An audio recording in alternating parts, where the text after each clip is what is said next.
सुबह जी राधे राधे।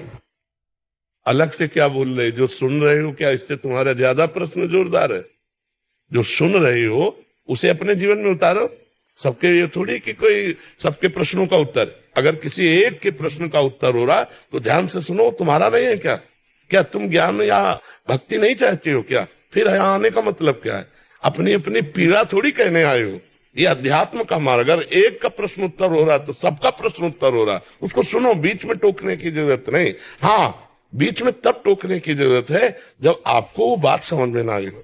ये मेरी बात समझ में नहीं आई तो आप बैठे हो, आपका अधिकार, इसीलिए आके बैठे हो। बिना प्रश्न के भी आप उस बात को समझ सकते हो कि आपने जो कहा मेरी समझ में नहीं आया, तो उसे और सरल ढंग से समझाए। लेकिन बीच में टोक कर उस बात को अगर रद्द कर दिया तो फिर वो ठीक नहीं है। ये सत्संग है, ये कोई प्रश्न उत्तर उस कोटि के नहीं हो रहे हैं कि संसारिक हो। ये भगवत प्राप्ति के लिए हमारा अमूल्य समय आपका, और आपका भी समय आपने हमें दिया, हमने आपको दिया, तो दोनों का मंगल होना चाहिए।